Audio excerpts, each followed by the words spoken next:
할머니 나가세요. 여기 장사하는 곳 아닙니다. 냄새. 내 집 우리 아들 줄 건데 선생님 이러지 마시오. 내가 냄새가 나면 얼마나 난다고. 잠깐. 경비. 당장 그 손 놓지 못해? 감히 누구 몸에 손을 대는 거야? 아니, 이 할머니가 잡상이녀서 그만. 이분이 누군 줄 알고 그따위 망발을 해? 마리아 선생님 맞으시죠? 소식만 듣고 있었습니다. 이 못난 제자를 용서하십시오. 날 아슈? 당신들이 피눈물로 세운 이 나라에서 어떻게 당신이 이런 대접을 받을 수 있습니까? 방금 보신 장면, 마음이 어떠셨나요? 초라한 행색 냄새 때문에 문전박대를 당한 이 할머니? 사실 그녀는 60년 전 가난했던 조국을 구하기 위해 자신의 청춘을 바쳤던 파독 간호사였습니다.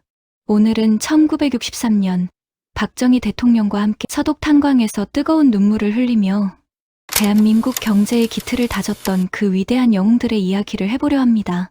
지금의 우리가 있게 해준 그들의 피와 땀, 그리고 잊지 말아야 할 위대한 역사. 여러분의 구독과 좋아요는 대한민국을 만든 영웅들에게 바치는 가장 뜨거운 경입니다. 지금 바로 시작하겠습니다. 병원비 30만 원이 없어 짐짝처럼 내던져지던 80대 노인.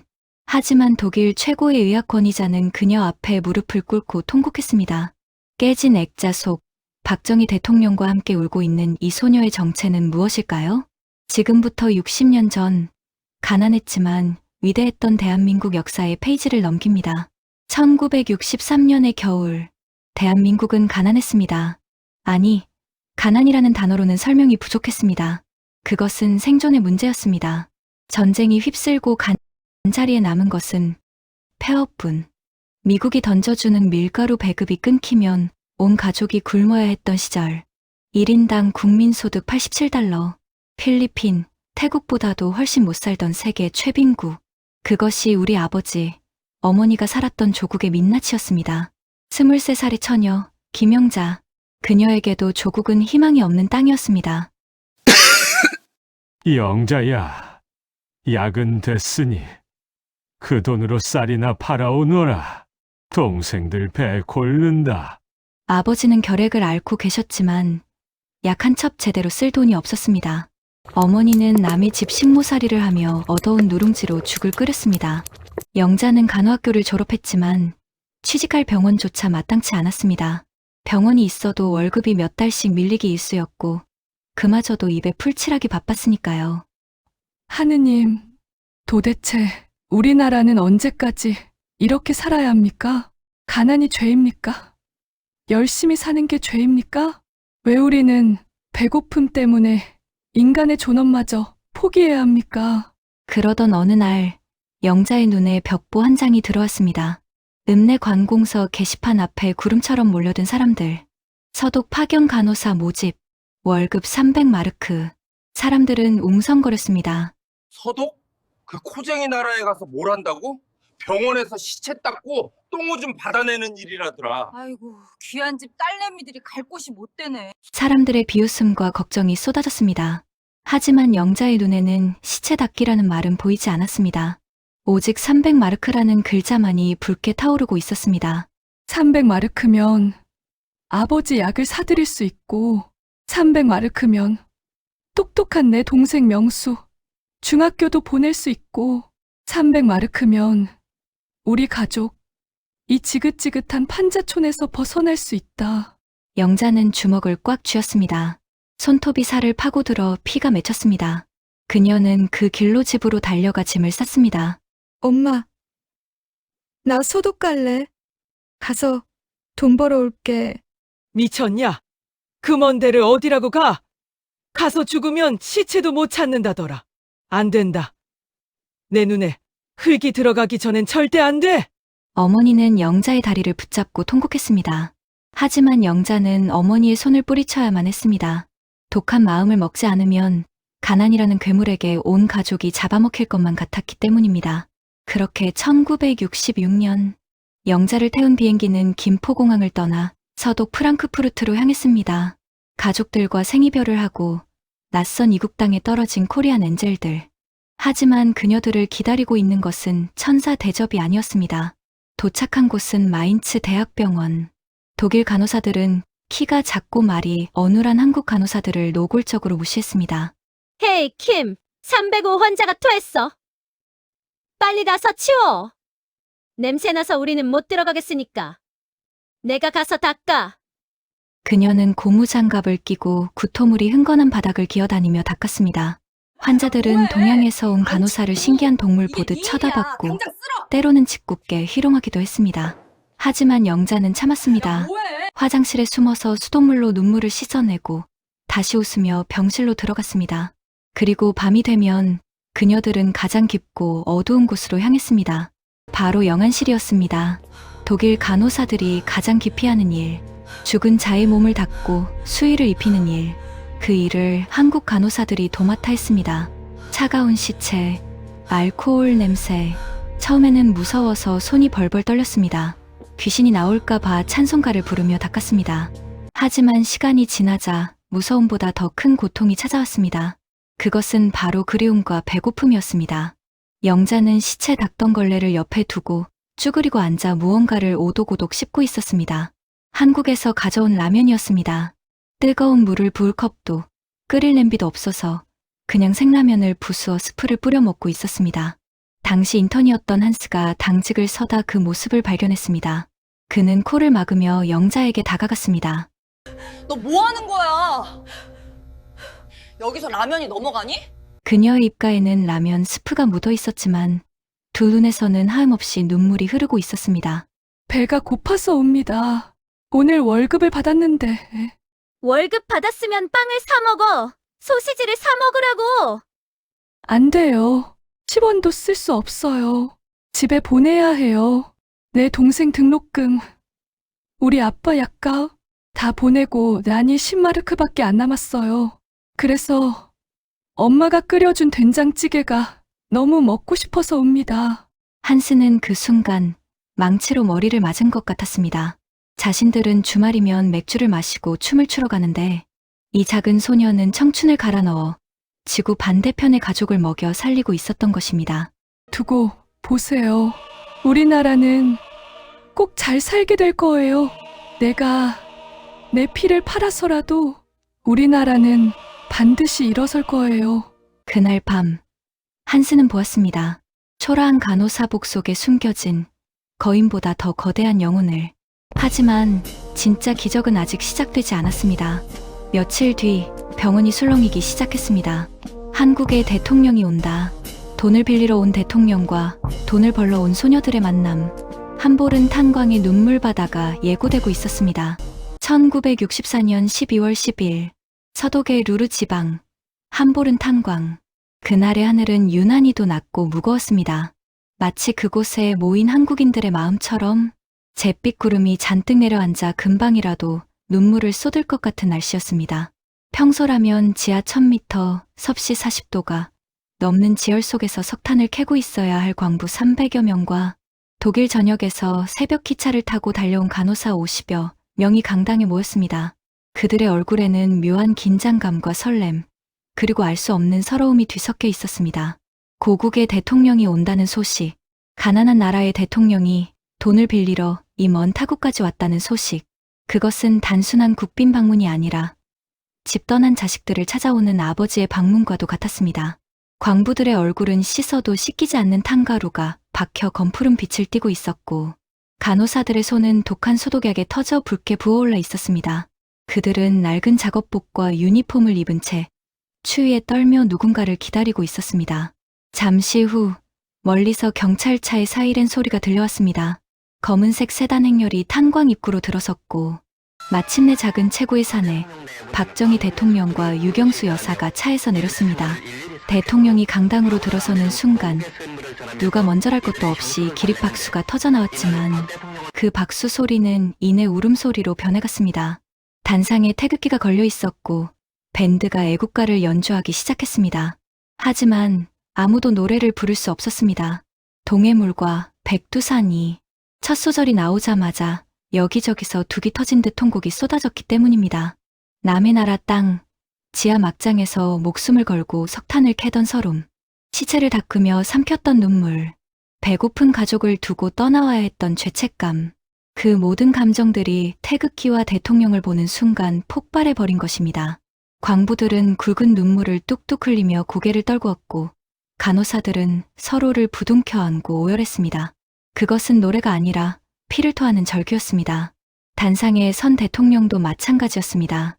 준비해온 원고를 꺼냈지만 그는 안경을 벗고 손수건으로 눈물을 훔치느라 한동안 말을 잇지 못했습니다.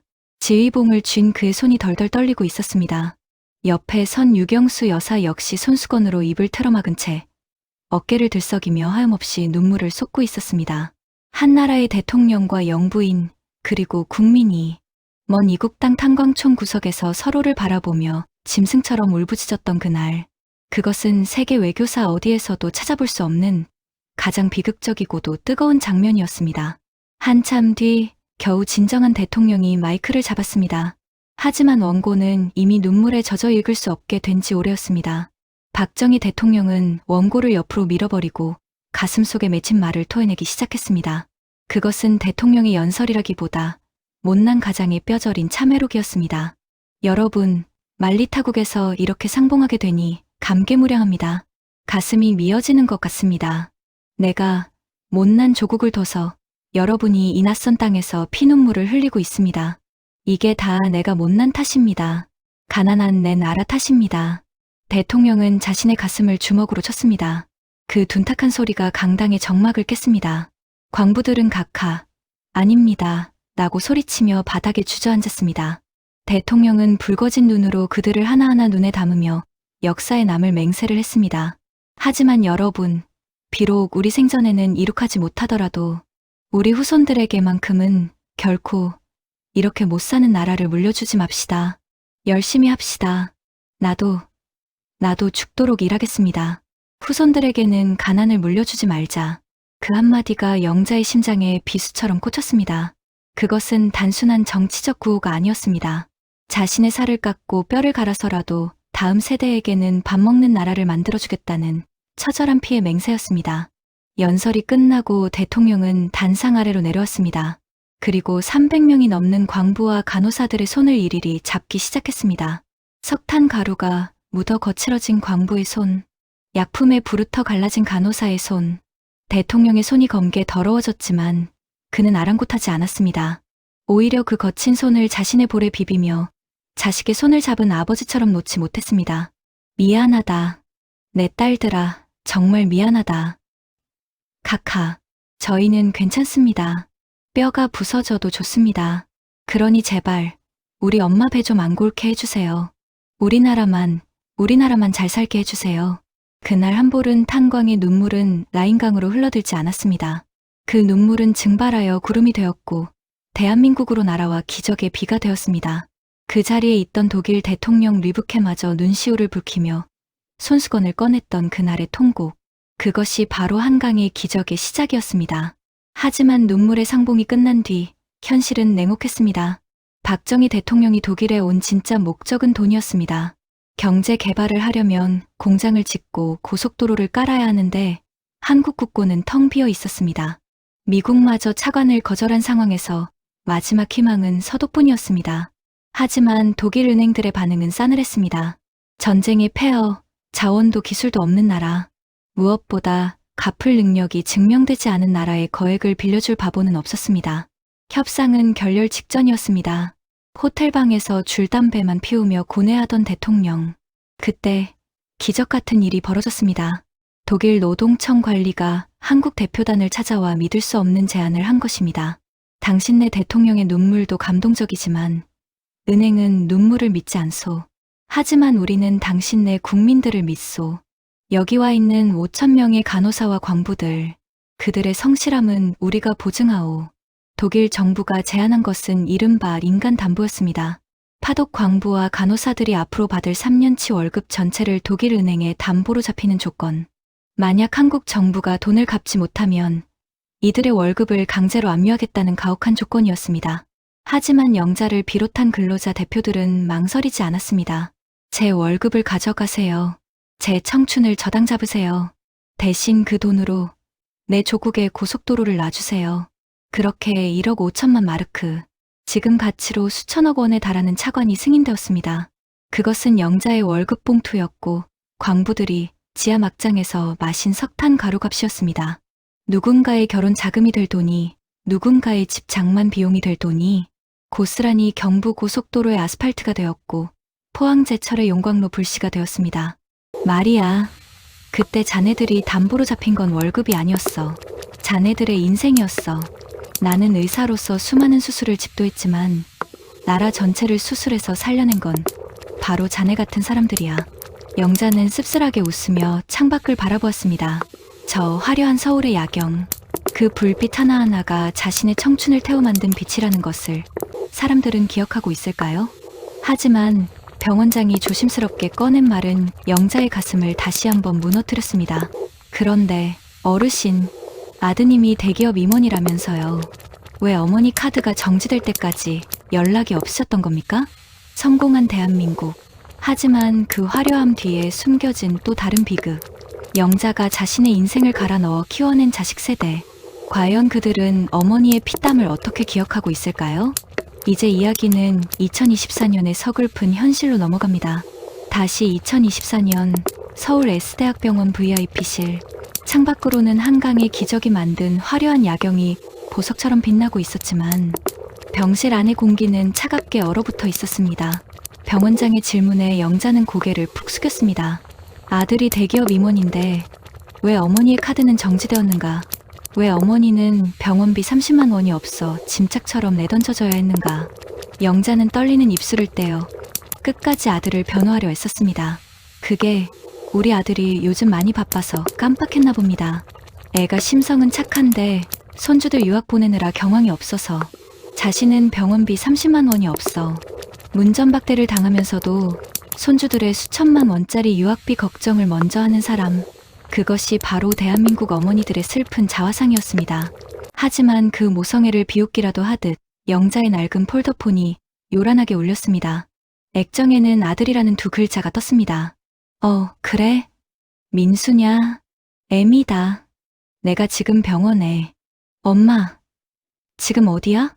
병원에서 카드 긁었어? 내가 그 카드 한도 다 찼으니까 쓰지 말라고 했잖아. 나더러 신용불량자 되라는 거야? 아, 정말 늙으면 집에나 가만히 있지. 왜 엄한 데 가서 돈을 써? 영자의 얼굴이 붉게 달아올랐습니다. 독일에서 온 귀빈 앞에서, 병원장 앞에서 자신의 목숨보다 귀하게 키운 아들에게 돈덩어리 취급을 받는 순간 그것은 가난보다 더 비참한 영혼이 난도질 당하는 수치심이었습니다. 미안하다. 내가 숨을 못 쉬겠어서. 너무 아파서 그랬다. 아프면 동네 의원을 가야지. 대학병원이 얼마나 비싼데. 택시비 아까우니까 꼼짝 말고 로비에 있어. 지금 갈 테니까. 전화가 끊긴 뒤 병실에는 숨막히는 정적이 흘렀습니다. 영자는 죄인처럼 전화기를 꼭 쥐고 고개를 들지 못했습니다. 그 모습을 지켜보던 슈미트 박사의 푸른 눈동자가 분노로 이글거리고 있었습니다. 김영자, 그녀는 그런 사람이었습니다. 독일에서 보낸 꽃다운 20대. 그녀는 커피 한 잔, 빵 한 조각 사 먹지 않고 번 돈을 몽땅 한국으로 보냈습니다. 그 돈으로 남동생들은 대학을 갔고 무너져 가던 집안은 일어섰습니다.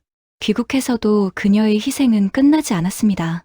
파독 간호사라는 자부심은 가슴에 묻어두고 식당 설거지, 파출부, 건물 청소, 닥치는 대로 일했습니다. 그렇게 모은 돈으로 아들을 명문대에 보냈고 대기업에 취직시켰습니다. 아들이 결혼하던 날 영자는 자신의 전 재산이었던 18평짜리 아파트마저 팔았습니다. 요즘 젊은 애들 집 구하기 힘들다는 말에 아들의 전세 보증금으로 다 내어주고 자신은 보증금 500에 월세 30만 원짜리 반지하 방으로 들어갔습니다. 내 아들이 번듯하게 살면 됐지. 나는 괜찮아. 나는 엄마니까. 어두운 반지하라도 내 새끼가 밝은 아파트에 살면 내 마음도 환한 거야. 하지만 다 내어주고 빈 껍데기가 된 어머니에게 돌아온 것은 무엇이었을까요? 명절이 되어도 차가 막힌다며 오지 않는 아들. 어머니 몸에서 냄새나요라며 손주들을 가까이 오지 못하게 막는 며느리. 그리고 오늘 아픈 몸을 이끌고 병원에 온 어머니에게 쏟아낸 저 독설들. 우리가 이룩한 한강의 기적 뒤에는 이렇게 버려지고 잊혀진 수만 명의 김영자가 울고 있었습니다. 30분 뒤 VIP실 문이 거칠게 열렸습니다. 번쩍이는 고급 양복을 입고 외제차 키를 손에 쥔 50대 남자가 씩씩거리며 들어왔습니다. 영자의 아들 민수였습니다. 그는 방 안에 앉아있는 외국인 노신사나 병원장은 안중에도 없다는 듯 침대에 앉아있는 영자에게 곧장 달려들었습니다. 엄마, 내가 미쳐 진짜. 병원비 얼마 나왔어? 30만 원. 아, 진짜 돈이 썩어나? 내가 이번 달에 애들 영어 학원비 때문에 얼마나 쪼들리는지 알아? 엄마가 보태준 거 있어? 노인네가 왜 이렇게 눈치가 없어? 미안하다. 애미가 죽을 죄를 지었다. 가자. 내가 낼게. 영자는 링거 바늘을 억지로 뽑으려 하며 주섬주섬 일어났습니다. 아들은 그런 어머니를 부축하기는커녕 빨리 나가자며 옷자락을 잡아 끌었습니다. 그때였습니다. 소파에 앉아있던 슈미트 박사가 지팡이로 테이블을 내리쳤습니다. 그는 노구의 몸을 일으켜 성난 사자처럼 아들의 앞을 가로막았습니다. 그 더러운 손 치워. 뭐야? 당신 누군데 남의 가정사에 끼어들어? 이 외국인 할배는 뭐야? 이 사람아, 말 조심하게. 이분이 누군 줄 알고. 독일 마인츠 메디컬 그룹의 슈미트 회장님이시다. 독일? 회장? 아들의 눈동자가 심하게 흔들렸습니다. 대기업 임원인 그가 유럽 의료계를 쥐락펴락하는 마인츠 그룹을 모를 리 없었습니다. 하지만 슈미트 박사의 분노는 멈추지 않았습니다. 그는 영자의 낡은 가방을 집어들었습니다. 그리고 그 안에서 누렇게 바래고 찢어진 작은 수첩 하나를 꺼냈습니다. 60년 전 영자가 독일에서 썼던 가계부였습니다. 자네, 이게 뭔지 아나? 그건 어머니가 옛날에 쓰시던. 똑바로 봐. 1966년 3월. 수입 300마르크. 송금 290마르크. 잔액 10마르크. 1967년 5월. 수입 320마르크. 송금 310마르크. 잔액 10마르크. 슈미트 박사는 수첩을 한 장 한 장 넘기며 아들의 얼굴에 들이밀었습니다. 그 수첩에는 한 소녀가 배고픔을 참고 갖고 싶은 것을 포기하며 기록한 처절한 숫자들이 적혀 있었습니다. 내 어머니는 10년 동안 독일의 차가운 시체실에서 송장을 닦고 똥기저귀를 빨면서 번 돈의 99%를 한국으로 보냈다. 자기가 먹고 싶은 라면 한 봉지, 커피 한 잔 안 사 먹고 보낸 그 돈으로 자네가 먹고, 자네가 입고, 자네가 공부해서 대학 가고 지금 그 자리에 앉은 거야. 슈미트 박사의 손가락이 아들의 명품 양복을 가리켰습니다. 자네가 입고 있는 그 양복, 타고 온 그 차, 그게 다 내 어머니의 피고 뼈란 말이다. 알아듣겠나? 병실 안은 찬물을 끼얹은 듯 고요해졌습니다. 병원장도 간호사들도 경호원들도 모두 숨을 죽였습니다. 오직 슈미트 박사의 거친 숨소리만이 방을 채웠습니다. 나는 독일인이다. 남이다. 그런데도 이분이 흘린 피눈물을 기억하는데 자식이라는 자네는 어떻게 어머니한테 돈 아깝다는 소리를 할 수 있나. 너희 나라 한국은 동방의 의지국이라면서 부모를 하늘처럼 모신다면서 다 거짓말이었나? 슈미트 박사의 일갈에 아들은 아무 말도 하지 못했습니다. 그제야 보였습니다. 항상 촌스럽다고 냄새난다고 무시했던 어머니의 작고 초라해진 어깨가, 그리고 그 어깨 위에 독일 병원장이 존경을 표하며 덮어준 코트가. 아들은 비로소 깨달았습니다. 자신이 밟고 서 있는 이 성공이라는 땅이 사실은 어머니가 평생을 엎드려 만들어준 등 위였다는 것을, 자신은 어머니의 등골을 빼먹으며 자랑거머리였다는 것을. 닥터, 그러지 마시오. 내 아들이오. 내가 못나서 그래요. 우리 아들, 기죽이지 마시오. 그 상황에서도 영자는 아들을 감쌌습니다. 자신에게 모진 말을 뱉은 자식이지만 남에게 혼나는 꼴은 못 보겠다는 그 지독한 내리사랑. 그 한마디에 병실에 있던 모든 사람들이 눈시울을 붉히고 말았습니다. 엄마, 아들의 무릎이 바닥에 꺾였습니다. 그는 영자의 낡은 운동화를 붙잡고 오열했습니다. 제가 죽일 놈입니다. 엄마, 잘못했어요. 내가 미쳤었나 봐. 아니다. 내 새끼, 안 다쳤으면 됐다. 일어서라. 남들 본다. 애미는 괜찮다. 정말 괜찮다. 영자는 투박하고 거친 손, 지문이 다 닳아버린 그 손으로 다 큰 아들의 등을 두드렸습니다. 60년 전 독일의 차가운 병실에서 눈물을 삼키며 자신을 다독였던 바로 그 손길로, 그것은 세상의 어떤 논리로도 설명할 수 없는 어머니라는 이름의 위대한 바다였습니다. 한바탕 소동이 지나간 뒤 슈미트 박사는 영자를 휠체어에 태우고 병원 옥상 정원으로 올라갔습니다. 12월의 겨울바람이 차가웠지만 두 노인의 가슴은 그 어느 때보다 뜨겁게 달아올라 있었습니다. 난간 아래로 펼쳐진 서울의 야경은 그야말로 기적이었습니다. 강남의 마천루들이 내뿜는 보석 같은 불빛, 한강 다리 위를 꼬리를 물고 달리는 자동차의 헤드라이트 물결. 1960년대 전기가 없어 호롱불을 켜고 살던 그 암흑의 도시가 지금은 뉴욕이나 도쿄보다 더 화려하게 빛나고 있었습니다. 마리아, 저 아래를 보게 기억나나? 60년 전 마인츠 병원 영안실에서 자네가 울면서 했던 말. 그럼 기억하지. 내 피를 팔아서라도 우리나라는 꼭 잘 살게 될 거라고 했지. 솔직히 말하지. 나는 그때 자네가 미쳤다고 생각했어. 전쟁으로 다 무너진 나라가, 똥구멍이 찢어지게 가난한 나라가 무슨 수로? 라고 비웃었지. 그런데 슈미트 박사는 떨리는 손을 들어 서울의 화려한 스카이라인을 가리켰습니다. 자네 말이 맞았어. 자네들이 해냈어. 사람들은 라인강의 기적이 대단하다고 하지만 아니야. 이 한강의 기적이 더 위대해. 저 수만 개의 불빛 하나하나가 자네들이 독일 땅에 흘린 눈물이고 땀방울이야. 나는 의사로서 사람 몇 명을 살렸을 뿐이지만 자네들은 죽어가던 나라를 살렸어. 영자는 말없이 고개를 끄덕였습니다. 눈앞에 찬란한 불빛이 눈물에 번져 마치 하늘의 별들이 쏟아져 내리는 것처럼 보였습니다. 영자는 주머니에서 다시 그 낡은 흑백 사진을 꺼냈습니다. 탄광의 검은 먼지 속에 서 있는 박정희 대통령. 무뚝뚝하게 입을 다물고 있지만 선글라스 뒤로 흐르던 뜨거운 눈물을 영자는 기억합니다. 그녀는 사진 속 대통령의 얼굴을 거친 손가락으로 어루만지며 마음속으로 마지막 보고를 올립니다. 카카, 보고 계십니까? 저 영자입니다. 파독 간호사 47번 김영자입니다. 한볼은 탄광에서 하셨던 그 약속 기억하십니까? 우리 생전에는 못 살더라도 후손들에게만큼은 가난을 물려주지 말자고 하셨지요. 카카, 저희가 해냈습니다. 약속 지켰습니다.